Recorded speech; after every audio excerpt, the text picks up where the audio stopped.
Now, a total of 34 lawyers nominated for appointment as judges of the Federal High Court have failed their integrity tests, raising concerns about ethics, accountability, and public trust in Nigeria's judiciary. Now, the Federal Judicial Service Commission, in line with the National Judicial Council's policy under Chief Justice Kudirat Kekereekun, subjected nominees to public scrutiny, resulting in the rejection of those deemed unsuitable. Well, joining us now from Owerri to examine the implications for the judiciary, the selection process, and public confidence is Dr. Maxwell Opara, who's a lawyer, and we'll be discussing what this means for judicial appointments and broader quests for the integrity in the legal system. Thank you for joining me here. Welcome to Newsday. Thank you, Awa. It's my pleasure to be here once again. Compliment of the season. Same to you, Dr. Opara. So it's such a high failure rate. One has many questions. The first is whether this high failure rate suggests that the legal profession in Nigeria is facing a systemic character crisis, or does it show that the screening system is finally working? What are your thoughts on the over half of them failing this integrity test? Well, this has been our position. That has been what we have been calling for. Because we believe that when we get it right in the judiciary, we are there.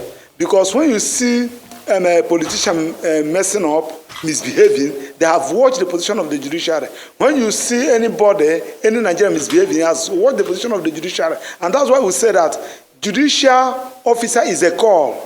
It is not something that because your father is a judge, your mother is a judge, you want to be a judge. No, it is a call. Now, and we are also saying that once you have an appointment, you allow people to make input. Let us see the people that have been appointed. Let us see those that have applied. Throw it open. Let people make a comment. Then a couple of days ago, we got information that some persons have been disqualified, failed the integrity test. Now, who are those persons? That is the question we are asking. Who are those persons that failed this test? Who wrote those petitions? What was the petition all about? Who are those that interviewed them? You should make it open. There is nothing a secret about it. On my own, I may be wrong. I believe that those that purportedly failed the integrity test are those who has nobody to protect their interests in the panel. I may be wrong. But for you people to prove me wrong, you need to come up open. Mr. This, Dr. This, Honorable This applied. And there was a petition against him, written by somebody. If you don't want to disclose the person that wrote the petition, no problem. But let us know the facts and how you arrived that these are the threshold, these are the integrity threshold, these are the criteria. And he or she failed to meet up with the criteria, and you hereby disqualify the person. Of course, these are the things that we need, because we are personally, and some other persons are also feeling the same, that the people that were disqualified are those who has no connection with the members of the panel. So for the panel to prove to Nigerians, yes, we did a good job, these are the things that we did, they need to, because from information I have, I think it's only 1 or 2 persons that people wrote the petition against. Yeah, you know, that is the information I have. I actually wanted to discuss that, the burden of proof. If you are aware of what the threshold for this actual failing of an integrity test entails, there are some reports that some of the candidates who scored high in the technical exams were amongst those who were qualified or disqualified for integrity issues. So that's a bit of a conundrum there. If the judiciary is better off with morally sound but technically average individuals or brilliant individuals who may or might not be compromised. Let us not mix this thing up. Integrity is quite different from competence. Remember that you may be a very competent, sound, intelligent fellow who knows the law, but you are corrupt, you are a fraudster, That one is different. Then you may be somebody, you are incompetent, you are not academically sound, but you are upright. Now, whichever that is the case, if you are disqualified somebody, if you say that this person failed the test, whether integrity, Nigerians want to know.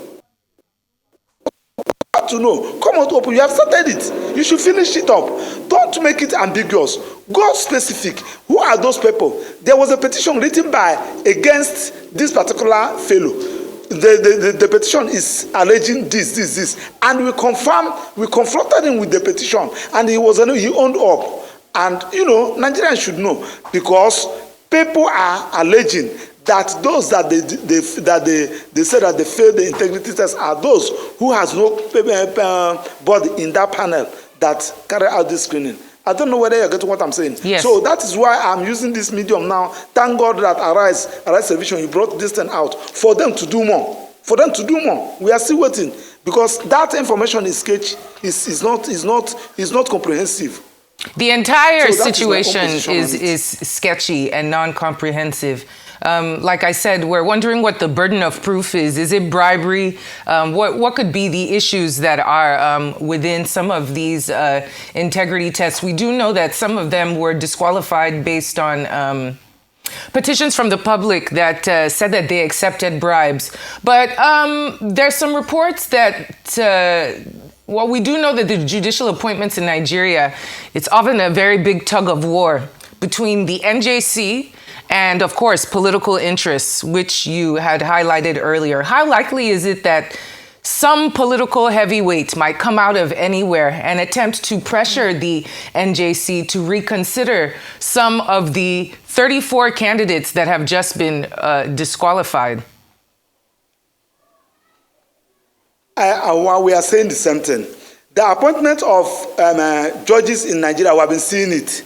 Majority of appointments of judges that we have seen in Nigeria, in judicial officers we have seen in Nigeria, are those that have connection. The daughters, the sons, the brothers, the wives of politicians and who in Nigeria. I'm not against that. I'm not saying that if you're a politician and your wife is qualified, your son is qualified, your daughter is qualified, that you should not be applied and you should not be appointed as a judge. That's not what we are saying. What we are not saying is that those people that you said in this particular contest, those people that you said that failed this integrity test, you should come clean. Because if you are not saying that yes, the people that pass integrity test are the sons, daughters, and what have you of relatives of the politicians, they influence the appointment. I'm not against that. If you are qualified and your father is a governor and your father uses influence to get you this and you are qualified, you should be there. You should be there. But what you are saying, the bone of contention that Nigerians are asking, you can see Professor Cheda Kalu tweeted something in his X. I thought that was yesterday. Questioning this. People are questioning. I want the panel, I want the Federal Judicial Service Commission, NJC, to do more. Let the panel say, now that there is a clash, people have raised concern about this. They should go back to the drawing board. Take it one after the other. The people that were disqualified are 34, they are 62, whichever way. Look at the condition where they failed it. Make it specific. Come up. Let us see it so that you know that you have done your job. For now, I believe that those that were disqualified, that they said purportedly failed the integrity test, are those who have nobody in that panel. I may be wrong, and I want them to prove me wrong. Thank you. All right. Justice Kudirat Kekere-Ekun has made judicial integrity her top priority ever since being appointed. How does this move position her administration against the historical backdrop of judicial capture by the political class? Yes. Whether you like the Honorable CJN Kekere or you hate her, the only thing I can tell you is that she has been doing everything humanly possible to sanitize the judiciary. I have seen it. If you commit any judicial misconduct, he has not been sparing anybody. I can take that. I can tell you that. Go and check all the petition written against the judges. If you write a petition with your facts, that petition will be heard on merit, and the judge will be penalized in line with the judicial code of conduct. She has been doing that. I give it to her. She's not. When it comes to that, she's another Mukhtar we're having in the judiciary. But on this particular decision, she is the head of judiciary. Now that there is a backlash in respect of this particular thing, let her call an emergency meeting for the panel. Said, look at what people are saying. We need to, if they have done it, maybe they have done it, but they decided to unleash it to release it to the members of the public. This is the time. Now that people are raising issue on it, they should say, no, we did not victimize anybody. We did not favor anybody. We followed this thing. Look at what we did, so that everybody, in black and white, in simple English, so that woman who is selling ogo will see it, the pan white tapper will see it. You don't need anybody to interpret it for you, that yes, this is what we saw in this particular petition, and this is the response to the person, and this is how we arrive in disqualifying the person. This is why we say that this person failed the integrity test. And we are good to go. So how can we move from this periodic crackdowns to a more permanent automated system of doing these integrity checks, doing them more often in a way that doesn't rely solely on the willpower of a sitting Chief Justice? No. Integrity test, which she introduced, is a very wonderful program. I love it. But you should do it where it will achieve its main purpose. The main purpose is that we don't want to see somebody with questionable character to be in the judiciary. We don't want to see somebody that has known as a corrupt person, either in the lower bench, to come into the higher bench. We don't want somebody with a questionable character to come. So that is the purpose of coming up with this integrity test. Now, we are saying that now that you have done it, everybody clap for you for doing it. They should carry out their function to the letter.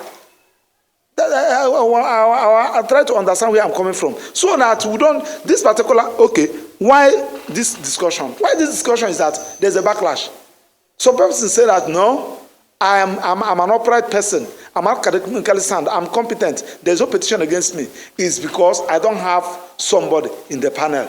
I don't know whether you're getting what I'm saying. Yes. It is now put the panel in a difficult situation. It's now left for the panel to prove those people wrong, including me. I'm members of a society group and the members of the Nigerian Bar Association and some other persons who have interest. Oh, that's a multi-layered situation that we have there. Of course, we will continue to watch the fate of these 34 judicial officers who failed the integrity test and hope the best for our judiciary. Dr. Maxwell Opara, thank you so much for joining me here on Newsday.